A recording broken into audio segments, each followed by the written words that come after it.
Hustlers, and today we're going to do a deep dive into Red Space and we're going to answer the three biggest questions that all Redwire Space investors need to know. So make sure you stick around, grab a notepad, and let's see what the three biggest questions are. So let's jump straight into it. So I think we need to break this down into three separate sections. So the first is going to be the sustained market growth and expansion. What is the potential of Redwire Space? We're going to discuss that in detail. I think it's then important to discuss the innovation and technological leadership of the company, as this forms part of the company and the basis for them to succeed. And last, but by no means least, is the path to profitability and financial stability, which is pivotal for all of these revolutionary stocks, such as Rocket Lab, Joby, Archer. But that's enough preamble for now. Let's jump straight into the video. So the first question is this going to be sustained growth, and is there a market to expand into? In the last few months, Redwire has seen remarkable growth in its stock value. But with a lot of competition in this industry, is this sustainable for the future? And is there a market for them to expand into? So Redwire has shown an adeptness at securing contracts in cutting-edge areas. For instance, their work in microgravity research aboard this International Space Station has opened doors to new scientific collaborations, but the real game changer could be the national security contracts, with the US Space Force and other agencies looking to bolster their space capabilities. Redwire's expertise in satellite servicing and space manufacturing could be highly sought after. Redwire have also used an acquisition strategy where their growth has been partly fueled by strategic acquisitions of companies. Companies like Made in Space have not only added to their revenue, but also their unique capabilities to Redwire's portfolio. The question is, how will these integrations translate into sustained growth? The success of these mergers in terms of technology integration, cultural melding, and market expansion will be crucial, and it will be very difficult to merge together, as there will be a bedding in process. And can Redwire do this? That's something we don't know yet, and it will be very interesting to find out. Another avenue for growth for Redwire will be high value projects. The SaberSat is a low Earth orbit mission and is one example where Redwire is not just participating but leading the charge. These projects, if successful, could redefine what's possible in space, offering Redwire a chance to capture significant market share.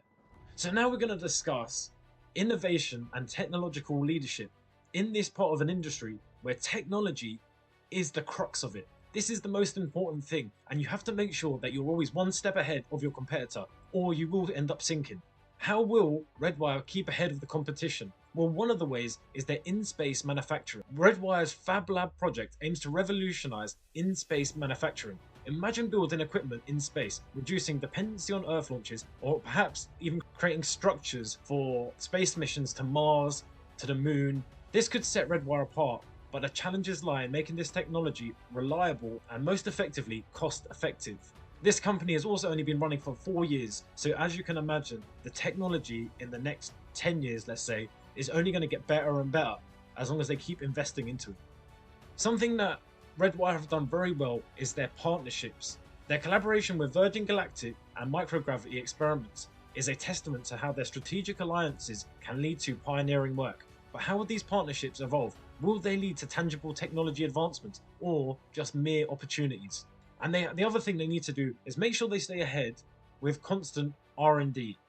From advanced satellite technologies to materials for space habitats, Redwire's commitment to innovation needs to keep pace or outwork their competitors like SpaceX and Blue Origin, who are massive companies with huge backing. But their question is, can they maintain this pace with this healthy competition around?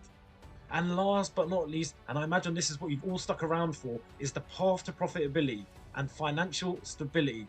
So this is multifaceted that we need to discuss. Number one is going to be the cost management. Efficiency is going to be key. Redwire must manage the costs associated with scaling and integrating acquisitions. This includes not just financial aspects, but also the operational overhead. We discussed merging two companies together will take a bit of bedding in, and there are going to be teething issues, and that can be costly at times whilst you're trying to merge two companies and their procedures together. And similar to what Elon Musk is doing at the moment, they're going to have to streamline processes and perhaps downsize if less profitable ventures could be on the agenda. So this was going to take a bit of time. It's not just going to be instant in and you're working at 100%, it could take a few years before you can bed them in, find out where the problems are, and then streamline it back down to 100% efficiency, or as close to.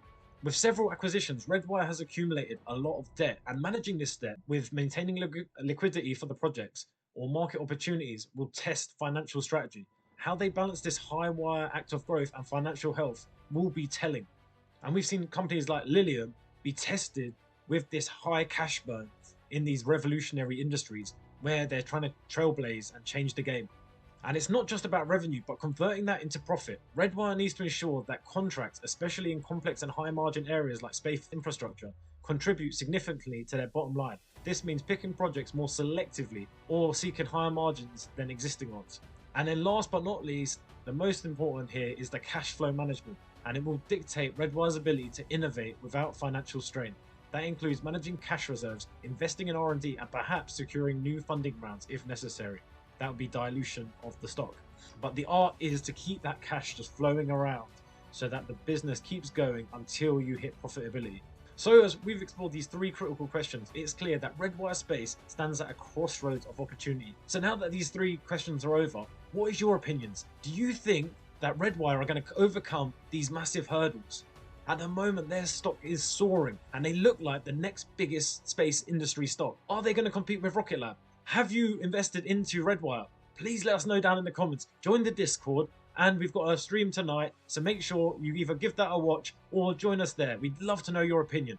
If you're interested in other space industry stocks, our thesis has just changed on Rocket Lab, and you should definitely watch this video. I'll catch you next time.